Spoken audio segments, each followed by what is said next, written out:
Somrat.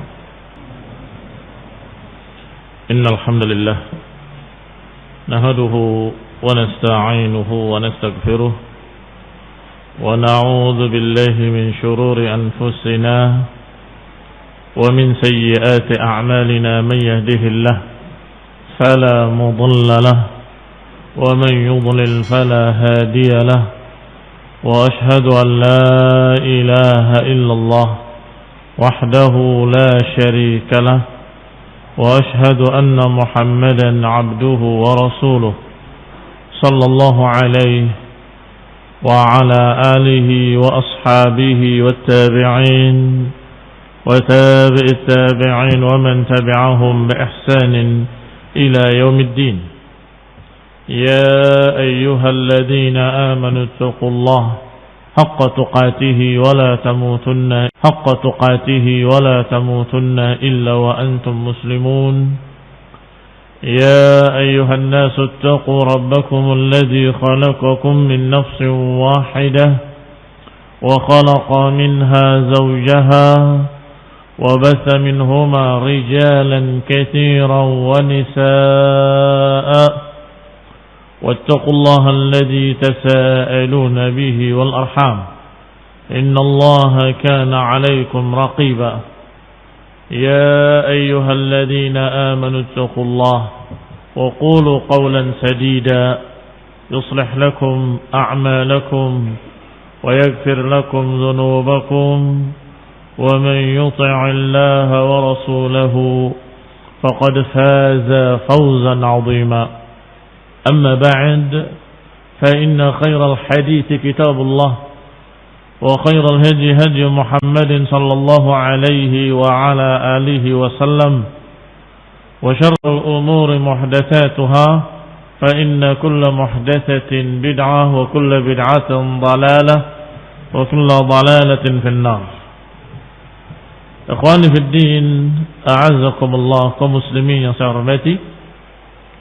Masih tersisa fawaid dari ayat-ayat yang lalu, yaitu ayat Allah dalam surat Al-Baqarah ayat 23 dan 24. Wa in kuntum fi raibin mimma nazzalna ala 'abdina fa'tu bi suratin min mithlihi wad'u shuhada'akum min dunillahi in kuntum shadiqin.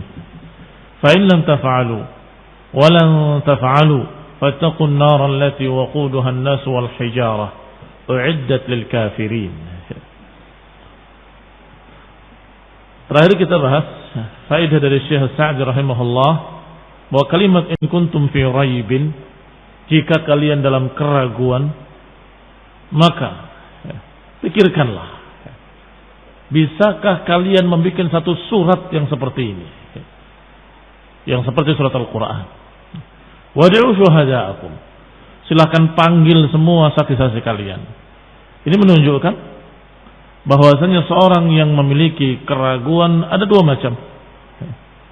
Ada syak al-ha'ir, ada orang yang ragu dan bingung, masih belum dong, belum paham, masih belum mengerti, masih bingung ini apa maksudnya. Maka silakan mencari sesuatu yang meyakinkan. Dan diantaranya dalil akli yang dibimbing dengan Al-Quran. Dalil akli yang dibimbing dengan Al-Quran. Karena dalil akli tanpa bimbingan Al-Quran berbahaya. Bisa menjadi aklaniyin, rasionalis.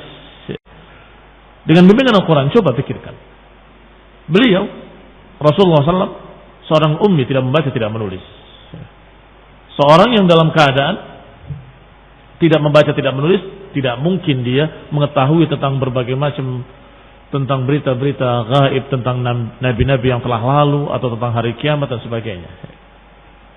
Bisa membawakan surat-surat yang indah dan bermakna dalam Al-Quran. Apa kamu tidak pikirkan? Ini untuk orang yang syak al-ha'ir, orang yang ragu dan bingung.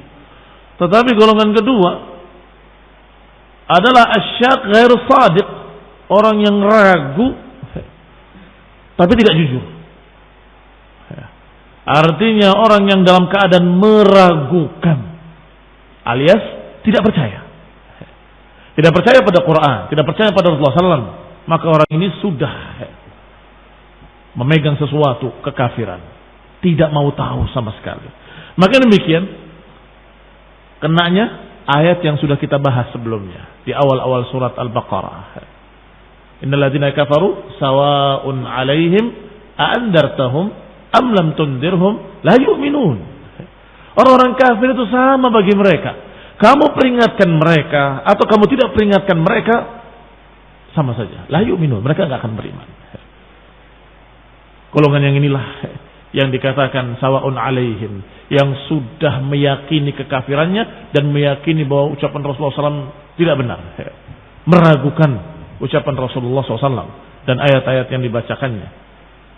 Juga faedah yang dibawakan oleh Syekh Sa'di selanjutnya, bahwa fi wasfir Rasul birul ubudiyah fi hadzal maqamil 'azim ala dalilun ala anna a'zama awsafihi sallallahu alaihi wasallam qiyamuhu bil ubudiyah.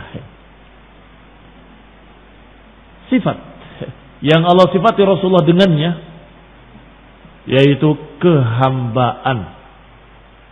Lihat kalimatnya, mimman nazalna ala abdina, kata Allah.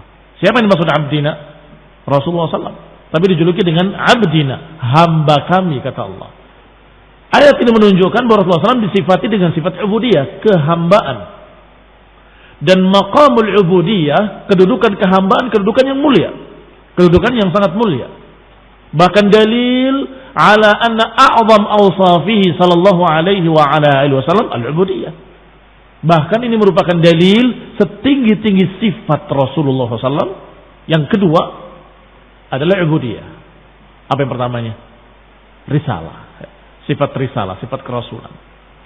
Sifat yang kedua yang juga setinggi-tinggi sifat Nabi adalah sifat ubudiyah, sifat kehambaan.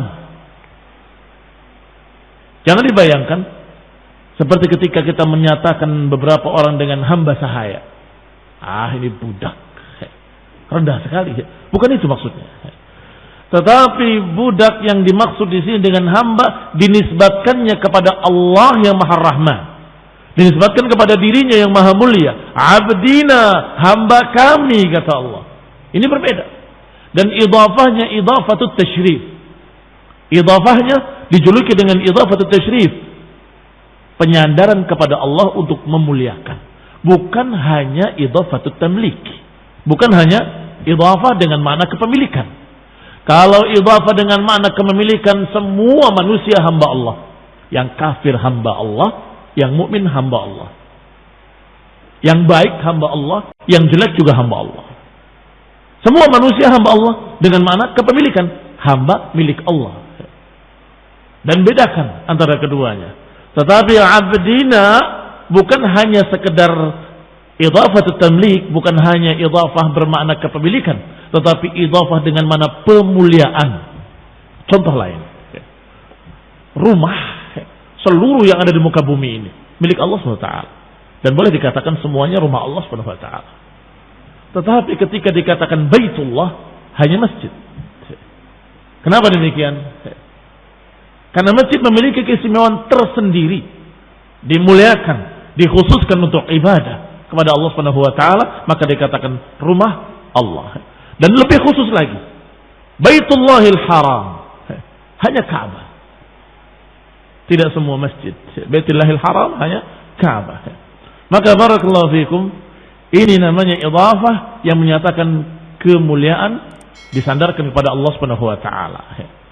Dalil berikutnya atau dalil lainnya, ketika Allah SWT menyebutkan dalam akhir surat Al-Furqan, wa ibadur rahmanil ladzina yamshuna 'alal ardi hauna. Ibadur rahman alladzina yamshuna 'alal ardi hauna. Wa idza khatabahumul jahilun qalu salama. Hamba-hamba Allah yang Maha Rahman adalah yang berjalan di muka bumi dengan tidak sombong. Yang memiliki sifat demikian disebutkan sifat-sifatnya kemuliaan semua. Ibadur Rahman. Mungkin kita bertanya, emang yang tidak seperti itu bukan ibadur Rahman, bukan hamba-hamba Allah yang Maha Rahman, terus hambanya siapa? Pertanyaan itu muncul karena dia salah paham memahami idhofah di sana. Idhafah di sana adalah idhafah bukan sekedar kepemilikan. Kalau idhafah itu tamlik, hamba Allah yang Maha Rahman, maka semua manusia hamba Allah yang Maha Rahman. Tapi Allah katakan ibadur Rahman cuma ini. Cuma orang-orang beriman saja yang Allah katakan ini ibadur Rahman. Ini hambaku, ini hamba-hambaku. Allah akui mereka sebagai hambanya. Ini keistimewaan. Dan itu hanya orang-orang mukmin. Adapun mereka la yukallimuhumullah. Allah enggak akan bicara mereka, enggak akan ajak bicara mereka. Wala yanzur ilaihim walahum adzabun alim. Adapun mereka Allah tidak pedulikan mereka. Allah enggak ajak bicara mereka yaumul qiyamah. Allah tidak akan menengok mereka. Demikian pula kalimat abdina, nazalna ala abdina, kami turunkan kepada hamba kami. Allah Subhanahu wa taala menjadikan Rasulullah SAW adalah sebaik-baik hambanya, kekasihnya, khalilnya. Allati la yalhaquhu fiha ahadun minal awwalin wal akhirin. Kehambaan yang tertinggi adalah pada Rasulullah SAW. Tidak ada yang memiliki kehambaan seperti itu minal awwalin wal akhirin. Orang-orang yang terdahulu maupun orang-orang yang akan datang, enggak ada yang memiliki kehambaan yang setinggi kehambaan Rasulullah SAW. Allah katakan abdina, nazalna ala abdina. Allah katakan pula dalam ayat lain, huwallazi asra bi'abdihi. Dialah Allah yang mengisrakan hambanya. Falamma qama abdullahi. Berapa kali Allah sebutkan sebagai hamba Allah, hamba Allah, hamba Allah. Yang berikutnya, kama wasafa bil ubudiyyah fi maqamil isra, subhanalladzi asra bi'abdihi, dan juga fi maqamil inzal. Allah sebutkan kalimat hamba Allah untuk beliau dalam berita tentang menurunkan Al-Quran. Tabarakalladzi nazzala al-furqana ala 'abdihi liyakuna lil 'alamin nadhira. Dialah Allah yang Maha Suci yang menurunkan Furqan ala 'abdihi, atas hambanya, agar menjadi memberi peringatan untuk seluruh alam. Alam adalah selain Allah Subhanahu wa taala, disebut alam. Pada berikutnya kalimat uiddat lil kafirin. Pandangan ulama jauh ketika menyatakan dipersiapkan untuk orang kafir, mereka memahami berarti ini bantahan bagi Khawarij dan Mu'tazilah. Dari mana? Barangkali kalau kita membacanya sepintas hanya menyatakan dipersiapkan untuk orang-orang kafir, selesai. Ternyata dalam ayat ini mengandung bantahan. Qala, berkata Syekh Rahman Syahid rahimahullah, hadhihi al-ayah wa nahwiha min al-ayat dalilun li madhhabi ahli sunnati wal jamaah. Ini dalil tentang madhab ahli sunnah wal jamaah bahwa surga dan neraka makhlukatan khilafan lil Mu'tazilah. Pertama, bantahan untuk Mu'tazilah dari satu sisi dan bantahan untuk Khawarij dari sisi lain. Kita lihat bantahan bagi Mu'tazilah dari sisi mana? Bahwa al-jannah wan nar sudah diciptakan. Karena disebutkan oleh Allah uiddat, telah dipersiapkan. Uiddat lil kafirin, telah dipersiapkan untuk orang-orang kafir. Demikian pula surga dalam ayat lain disebutkan dengan uiddat, dipersiapkan lil muttaqin, untuk orang-orang yang takwa. Wasari'u ila maghfiratin min rabbikum wa jannatin 'arduha as-samawati wal ard. Apa akhir ayatnya? Uiddat lil muttaqin, dipersiapkan untuk orang-orang yang takwa. Neraka Allah katakan uiddat lil kafirin, dipersiapkan untuk orang-orang kafir. Fahada khilafan lil Mu'tazilah, dan ini bantahan bagi Mu'tazilah yang menyatakan surga dan neraka belum diciptakan. Kata akal mereka yang bodoh, kalau surga dan neraka diciptakan, untuk apa sekarang? Nganggur, nggak ada manfaatnya, mubazir katanya. Nggak mungkin Allah menciptakan sia-sia, ciptakan surga, ciptakan neraka, tapi belum ada isinya. Karena isinya nanti setelah hari kiamat, setelah hisab, setelah kebangkitan. Berarti mubazir, nganggur.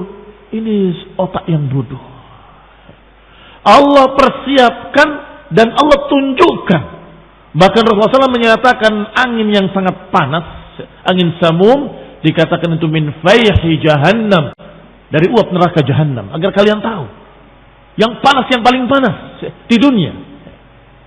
Yang kamu letakkan daging di padang pasir itu matang dia, masak dia. Itu baru uap yang jauhnya sekian jauhnya. Bagaimana nerakanya? Takhwif. Siapa bilang sia-sia? Siapa bilang tabdzir? Wallahi dia jahil. Tapi dia profesor. Ya profesor jahil berarti. Kenapa? Dia tidak berpikir bahwa itu adalah takhwifan. Takhwifan sebagai perkara yang menakut-nakuti. Allah persiapkan dan Allah tunjukkan tanda-tandanya. Sebagaimana dikatakan tadi, min fayhi jahannam. Apalagi Rasulullah SAW diperlihatkan oleh Allah Subhanahu Wa Taala surga dan neraka. Bahkan ketika sholat, Rasulullah SAW maju, kemudian tiba-tiba mundur. Setelah selesai, para sahabat bertanya, ya Rasulullah, aku melihat engkau tadi maju berapa langkah, kemudian mundur berapa langkah. Diperlihatkan kepadaku surga, sangat indahnya sehingga aku maju ke depan. Tapi ketika diperlihatkan neraka kepada aku sangat takutnya dan aku mundur ke belakang. Ini juga bentuk dalil bahwa surga dan neraka sudah ada, sudah diciptakan. Bahkan ketika para sahabat mendengar suara, kalian tahu suara apa itu? Itu adalah batu yang dilemparkan ke neraka jahanam 70 tahun yang lalu, baru sampai ke dasarnya hari ini. Ini takhwif. Ada hikmah yang sangat besar. Siapa bilang mubadzir? Siapa bilang sia-sia? Tidak sia-sia.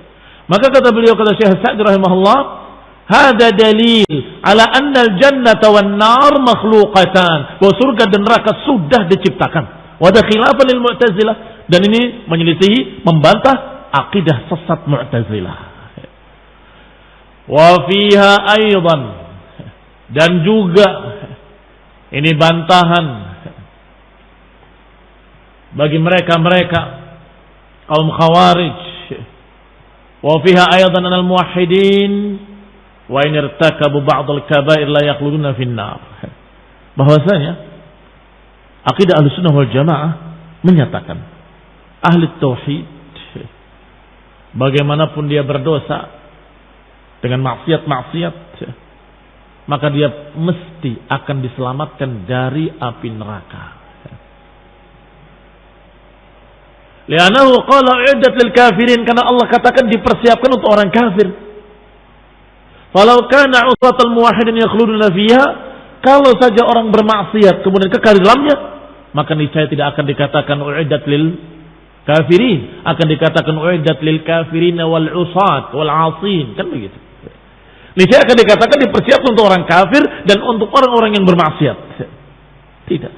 Allah katakan dengan kalimat u'iddat lil kafirin. Kenapa? Karena mereka orang-orang yang bermaksiat kalaupun masuk neraka enggak akan selama-lamanya di sana. Berarti bukan tempat tinggal mereka di sana. Bukan untuk selama-lamanya di sana. Khilafan lil khawarij wal mu'tazilah, dan ini bantahan bagi khawarij dan mu'tazilah. Bantahan bagi khawarij dan mu'tazilah. Khawarij meyakini orang berbuat dosa kekal dalam neraka, dan mereka menganggapnya kafir, padahal mereka tidak kafir. Adapun neraka dipersiapkan untuk orang-orang kafir. Tapi kepada mu'tazilah juga bantahan. Kata mu'tazilah, ya memang tidak kafir tapi kekal dalam neraka. Tidak kafir tapi kekal dalam neraka. Maka kita jawab dengan ayat ini. Neraka itu u'iddat lil kafirin. Kalau kau mengatakan kekal dalam neraka tapi bukan kafir, bertentangan dengan ayat ini. Allah persiapkan neraka untuk orang-orang kafir. Adapun muwahhidin, orang yang masih memiliki tauhid, kalaupun mereka diazab, tidak kekal di dalamnya. Ada satu lagi faedah yang disebutkan dalam tafsir Ibnu Katsir rahimahullah tentang ayat Allah Subhanahu wa taala, bahwa tantangan Allah, fa'tu bi suratin min mithlih.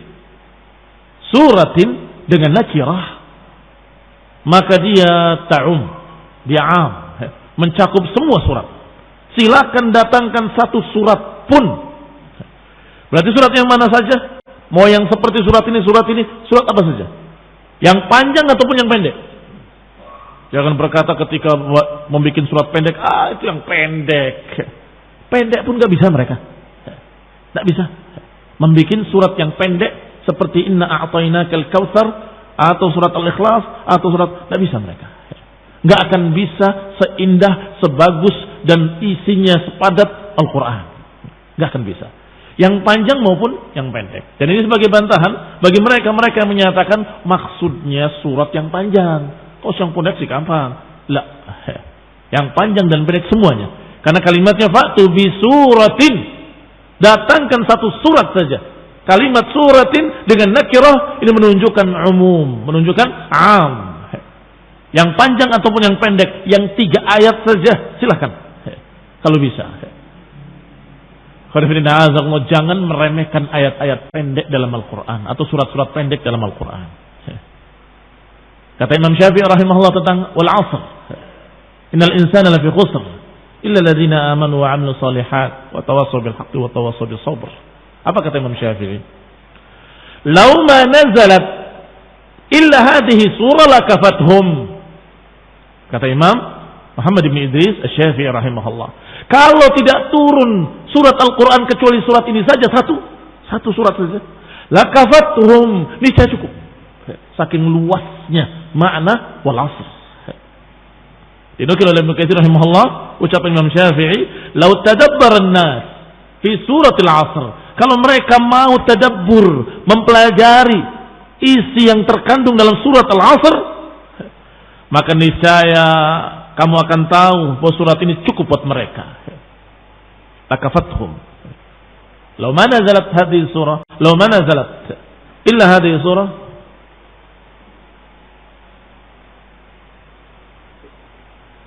Law ma nazalat illa hadhihi surah. Kalau tidak turun kecuali surat ini, maka lakafathum, akan cukup. Menunjukkan apa? Bahwa surat yang pendek ini sangat luas maknanya. Sangat luas maknanya. Cukup kalau tidak turun surat-surat Al-Quran kecuali satu surat ini saja. Untuk pegangan hidup cukup. Demikian pula ketika turun surat Al-Asr, Amr ibn al-As ketika masih belum masuk Islam, pernah dia diutus oleh kaumnya untuk ke Musailamah al-Kadzdzab. Musailamah al-Kadzdzab yang mengaku Rasul. Sampai di sana ditanya oleh Musailamah, apa yang diturunkan pada sahibukum di Mekah? Surat apa yang baru diturunkan kepada teman kalian itu di Mekah? Dijawab oleh Amr bin al-As, suratun wajizatun balighah. Telah turun kepadanya surat yang simpel tapi padat, tapi tinggi maknanya, sangat mengagumkan. Apa itu? Kata Musailamah, al-'asr wal 'asr innal insana lafi khusr illa alladziina aamanu wa 'amilus shalihat wa tawassaw bil haqqi wa tawassaw bis sabr. Fafakkara sa'atan. Musailamah berpikir sejenak. Seakan-akan dapat wahyu. Kadzab. Menundukkan kepalanya. Faqal, kemudian mengangkat kepalanya dan berkata, laqad unzila alayya mithluha. Telah diturunkan kepadaku surat yang semirip itu. Telah diturunkan kepadaku surat yang semirip dengan itu. Qal, dibacakan ayatnya, ya wabar ya wabar, innama anta udunani wa sadr wa sa'ilka haqr wa faqr. Kaifa ya Amr? Dijawab, kaifa ya Amr? Kalimat ini menggelikan sekali. Ya wabar, inama anta udunani wa sadr. Wahai marmut, kamu itu tidak lain kecuali dada dan 2 telinga. Dan seluruhmu hanya kerendahan dan kefakiran. Ya Amr, bagaimana pendapatmu surat yang turun kepadaku? Faqala Amr, wallahi innaka la ta'lam inni aw anni la a'lam annaka takdzib. Sungguh demi Allah kamu pasti tahu bahwa aku ini mengetahui engkau dusta. Kau pasti ngerti bahwa aku ini mengetahui engkau dusta. Ya, ini sangat gamblangnya kedustaan dia. Karena kalimatnya membuat bahan tertawaan mereka orang-orang Arab. Sama sekali nggak ada balaghah dan sama sekali nggak ada keindahan, ditambah lagi nggak ada makna. Sama dengan yang kemarin, al-fil, anfuhu tawil, jismuhu kabir. Nggak perlu diterangkan. Nggak perlu diterangkan bahwa gajah itu badannya besar. Semua sudah tahu. Belalainya panjang, sudah tahu semua. La yufid syai'an, tidak menambah faedah apapun. Ini juga sama. Wabar, wahai marmut. Binatang yang berbulu sering dikatakan dengan wabar. Dan laki-laki yang berbulu juga dikatakan wabar. Maka dikatakan dalam pepatah, al-wabar minal jamal. Al-wabar minal jamal. Laki-laki yang berbulu itu salah satu sisi keindahan. Yani kalau ada jenggotnya itu sudah ganteng. Apalagi plus yang lainnya. Nah, tapi kalau nggak ada satu sisi dia kurang. Tinggal sisi lainnya. Ini sama sekali la yufid syai'an, tidak memberikan faedah apapun. Siapa yang tidak tahu kalau itu adalah makhluk yang rendah, yang hina, yang nggak ada apa-apanya? Semua sudah tahu. La yufid syai'an. Maka Amr menyatakan, demi Allah aku tahu bahwa engkau itu berdusta. Dan kau pasti tahu bahwa aku ini tahu engkau berdusta. Wasyahid, yang menjadi syahid dari kisah ini adalah bahwa ayat yang pendek pun nggak bisa ditiru, nggak bisa ditiru, dan nggak bisa orang menandingi ayat Al-Quran. Fa'tu bi suratin min mithli adalah amun sifatnya, umum pada semua ayat-ayat surat-surat Al-Quran. Silakan bikin surat apa saja. Kalau dikatakan selanjutnya, ini ayat yang berikutnya berarti qala ta'ala wa basyiril ladina amanu wa 'amilus salihati anna lahum jannatin tajri min tahtiha al-anhar kullama ruziqu minha min thamaratin rizqan qalu hadha alladhi ruziqna min qabl wa utu bihi mutashabiha wa lahum fiha azwajun mutahharatun wa hum fiha khalidun. Kata Allah, wa basyiril ladina amanu, beritakanlah kabar gembira. Lamma dzakara jazaa al-kafirin, dzakara jazaa al-mu'minin. Setelah Allah menerangkan balasan bagi orang-orang kafir, yaitu neraka yang disebutkan dalam Al-Quran atau disebutkan ayat sebelumnya, waquduha an-nas wal hijarah, yang bahan bakarnya adalah batu-batu dan manusia. Kemudian Allah katakan, wa basyiril ladina amanu, beritakanlah kabar gembira. Yang disebutkan jaza al-mu'minin. Setelah menyebutkan jaza al-kafirin, Allah sebutkan jaza al-mu'minin.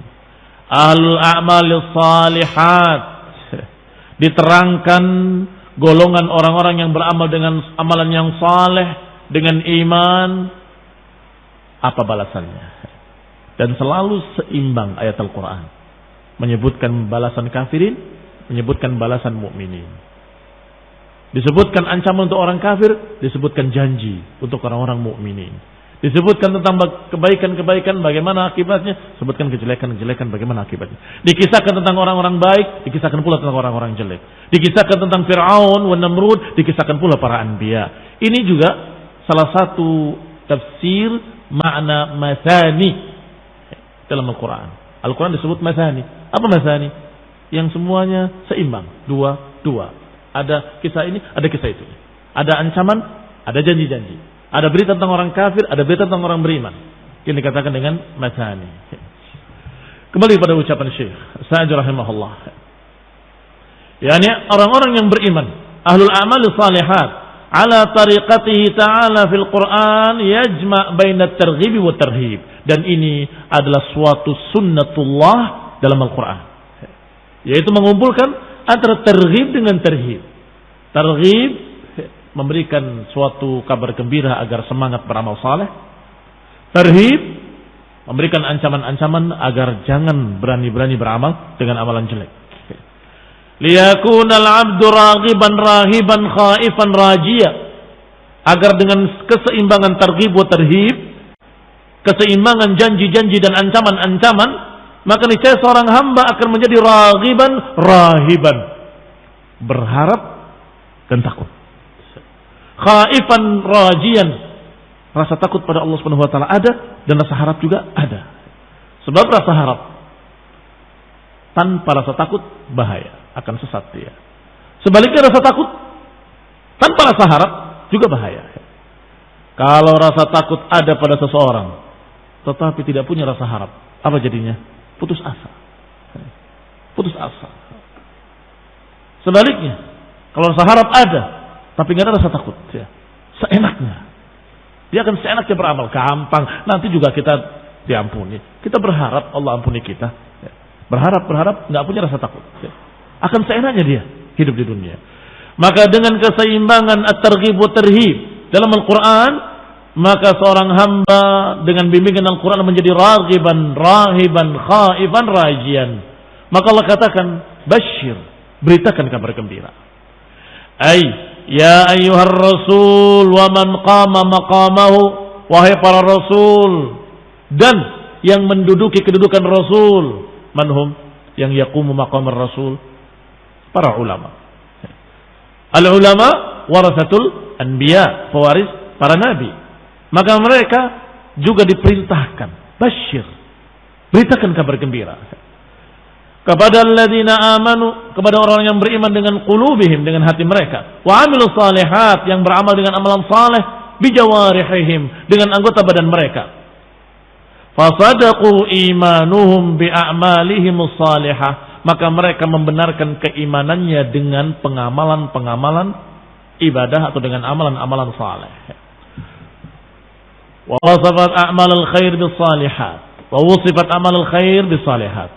Dan amalan-amalan baik disifati oleh Allah dengan salihat.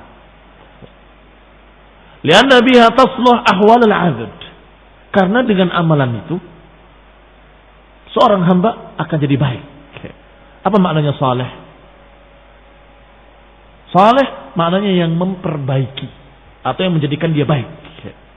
Kenapa amalan saleh, amalan yang baik dikatakan saleh? Karena amalan itu akan menjadikan seorang hamba menjadi baik. Baik di dunia dan baik di akhirat. Lianna biha tasluh ahwal al-'abd. Karena dengannya keadaan seorang hamba akan jadi baik. Wa umuru dinihi wa dunyahu. Urusan agamanya, urusan dunianya akan jadi baik. Wa hayatuhu dunyawiyah wal ukhrawiyah. Kehidupan dunianya, kehidupan akhiratnya akan jadi baik. Wa yazulu biha inda anhu fasadul ahwal, dan sebaliknya akan hilang dari dirinya segala macam kerusakan-kerusakan keadaan atau keadaan-keadaan yang rusak akan hilang. Fayakunu bidzalika minas salihin, maka akhirnya orang itu akan menjadi orang yang saleh. Maka amalannya disebut amalan saleh karena menjadikan seorang hamba jadi saleh. Alladzina yasluhuna limujawaratir rahman fi jannatihi, yang akhirnya dia menjadi saleh, cocok untuk di sisi Allah dalam surga, untuk menduduki tempat di sisi Allah di dalam jannah. Sehingga makna saleh memang bermakna cocok. Tetapi jangan ditafsirkan ayat-ayat Allah dengan makna yang umum, hanya dengan lughah, hanya dengan bahasa. Akhirnya akan menyesatkan umat. Ada satu orang menafsirkan wal asri innal insana lafi khusr illa alladziina amanu wa 'amilus shalihat. Ditafsirkan dengan sangat umumnya, bahkan gak dikaitkan dengan agama, dikaitkan dengan dunia. Semua manusia akan merugi kecuali yang beriman dan beramal saleh. Iman itu keyakinan. Amal soleh, amal yang cocok. Secara bahasa memang begitu. Soleh itu artinya cocok. Jadi, semua orang akan rugi, kecuali kalau dia punya keyakinan dan diikuti keyakinannya dengan amal yang cocok. Kamu yakin, di laut ada ikan-ikan yang kamu bisa tangkap. Kamu amalkan amalan yang cocok. Kamu ambil kailmu, kamu ambil jaringmu, kamu berangkat untuk ke laut, ambil ikan, maka kamu gak rugi, kamu mendapatkan keuntungan. Sempit sekali. Sangat sempitnya.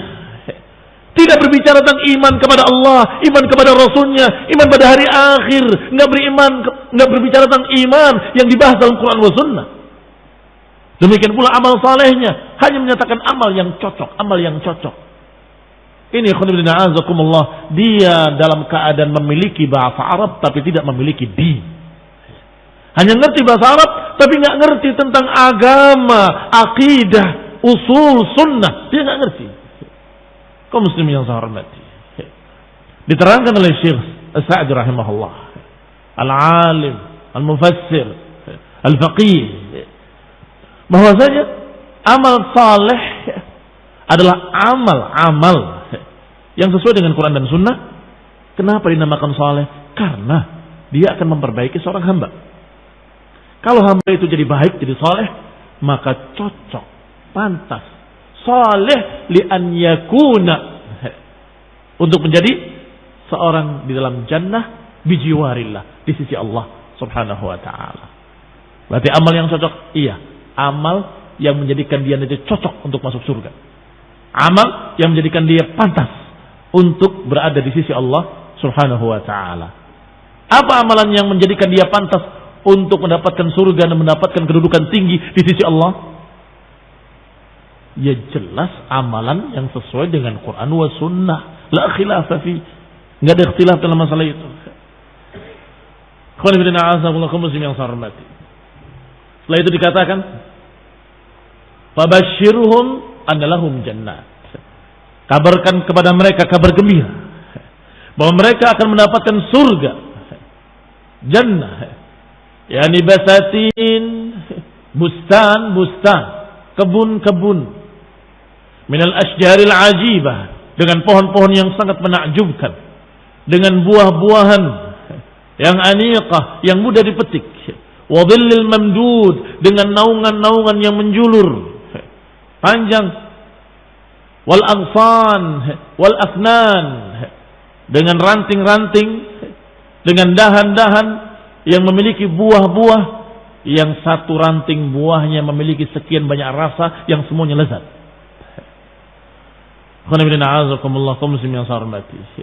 Ini gambaran yang sungguh setiap orang ingin. Setiap orang ingin mendapatkan jannah. Digambarkan oleh Allah Subhanahu wa taala, tajri min tahtihal anhar, mengalir di bawahnya sungai-sungai. Dan juga digambarkan tentang buah-buahan, digambarkan tentang semua kenikmatan-kenikmatan dalam jannah. Dan ini perlu diberitakan, bahkan diperintahkan oleh Allah dengan amr, basyir, beritakan kabar gembira. Insyaallah kita akan bahas lebih panjang pada kajian mendatang billahi taala. Wassalamu taufiq wal afiyah wal hidayah.